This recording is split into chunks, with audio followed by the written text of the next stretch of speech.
ሰላም እንዴት ናችሁ? ዶክተር ዮናስ ነኝ። ዛሬ ይዤላችሁ የመጣሁት ለመርሳት ህመም የምንጠቀማቸው መድኃኒት የሚል ነው።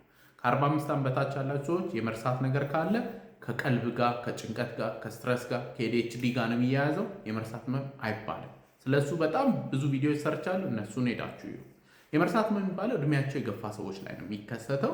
ለዛ ሁለት አይነት መድኃኒቶች አሉ። የመጀመሪያ መድኃኒቶች ኮሊኒስተሬዝ ኢንሂቢተርስ ይባላሉ። 3 መድኃኒቶች አሉ። ሪቫስቲግሚን፣ ዶኔፔዚል እና ጋላንታሚን ይባላሉ። አሴታይልኮሊን የሚባለው አእምሮ ውስጥ ዝቅ ሲል የመርሳት ነገር ይከሰታል ማለት ነው። ስለዚህ እነዚህ መድኃኒቶቹ አሰራራቸው ምንድን ነው? አሴታይልኮሊን አእምሮ ውስጥ አለ።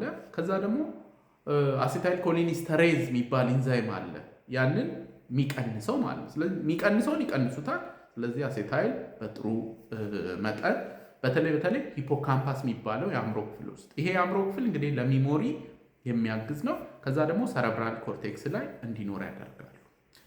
ኮሊኒስተሬዝ ኢንሂቢተርስ የሚባሉት የምንጠቀመው በዋናነት መጠነኛ እና መካከለኛ የመርሳት ህመም ካለ ነው። ሲቪየር ከሆነ ከባድ ከሆነ ጥቅም የላቸው። ሁለተኛው መድኃኒት ሜማንቲን ይባላል። አሰራሩ ከቅድሞቹ ለየት ያለ ነው። ይሄ ግሉታሜት አንታጎኒስት ነው ወይም ደግሞ ኤንኤምዲኤ ሪሴፕተር ብሎከር ነው። ግሉታሜት የሚባለው ንጥረ ቅመም አእምሮ ውስጥ ሲበዛ እሱም ደግሞ የመርሳት ህመምን ያባብሳል። ስለዚህ ይሄ መድኃኒት ያ ንጥረ ቅመም እንዳይበዛ ቀነስ ያደርገዋል ማለት ነው። ከነዚህ መድኃኒቶች ውስጥ የኔ ምርጫ የሆነው ዶኔፔዚል ነው። 3 ምክንያት አለ። የመጀመሪያው ምክንያት ምንድን ነው? ዶኔፔዚል አንዴ ከተወሰደ በኋላ በደም ውስጥ እስከ 70 ሰዓታት ይቆያል። ስለዚህ አንድ ሰው በቀን አንዴ ብቻ ይህን መድኃኒት መውሰድ ይችላል። ሌሎቹ ቶሎ ሜታቦላይዝ ስለሚሆኑ በቀን 2 ምናምን መውሰድ ያስፈልጋል። ስለዚህ መርሳት ህመም ላለበት ሰው እንደገና ደጋግመ እያስታወስኩ ውሰድ ማለቱ አይ ቲንክ ትርጉም አይሰጥም። ስለዚህ በቀን አንዴ መወሰዱ አሪፍ ነው። ሌሎቹ ኮሊኒስተሬዝ ኢንሂቢተርስ ሪቫስቲግሚን እና ጋላንታሚን ከአእምሮ ባሻገር ሌሎች የሰውነት ክፍል ላይም ኢፌክት አላቸው። ስለዚህ ሳይድ ኢፌክት ይኖራቸዋል ማለት ነው። ዶኔፔዚል የሚባለው ግን ኢፌክቱ አእምሮ ላይ ብቻ ነው። ስለዚህ ሳይድ ኢፌክት ፕሮፋይሉ ቀነስ ያለ ነው።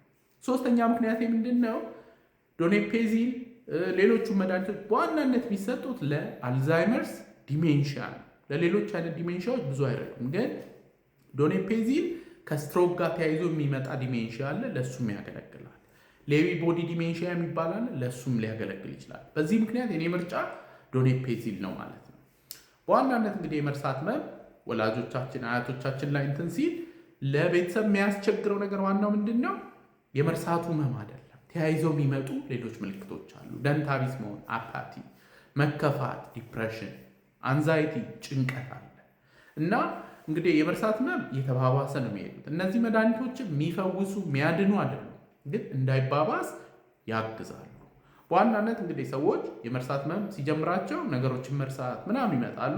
በኋላ ላይ ግን ለቤተሰብ በጣም ከባድ የሚሆነው በራሳቸው መብላት አይችሉም፣ ሽንት ቤት በራሳቸው መሄድ አይችሉም፣ ልብስ መቀየር ያስቸግራቸዋል። ስለዚህ ተባብሶ እዚህ ደረጃ ላይ እንዳይደርሱ እነዚህ መድኃኒቶች ሂደቱን ፕሮግረሱን ስሎ ያደርጉታል።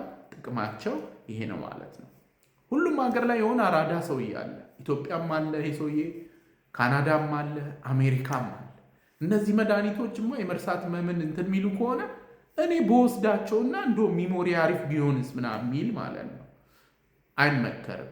አጭሩ መልስ ዲሜንሽያ ለሌለበት ሰው፣ አልዛይመርስ ህመም ለሌለበት ሰው እነዚህ መድኃኒቶች አንደኛ ጥቅም የላቸው፣ ሁለተኛ እንደውም ጉዳት ይኖራቸዋል። እነዚህ መድኃኒቶች በትክክል ዲሜንሽያ ስላለባቸው እድሜያቸው ለገፉ ሰዎች ነው የሚያገለግሉት። ጥሩ ዜና እንግዲህ ዶኔፔዚል ኢትዮጵያ ውስጥ አሁን አለ። ስለዚህ ወላጆቻችሁ አያቶቻችሁ የመርሳት ህመም ነገር ካለ የሚቀርባቸው የአእምሮ ሐኪም ጋር ሄዳችሁ ተገቢው ምርመራ አድርጋችሁ ከዛ በኋላ ኢትዮጵያ ውስጥ ልታገኙት የምትችሉት መድኃኒት ነው ማለት ነው። ለዛሬ እንግዲህ ይዤላችሁ የመጣሁት ይህንን ይመስላል። ሁልጊዜ እንደምለው ያለ አእምሮ ጤና የለም። ደህና ሁኑ።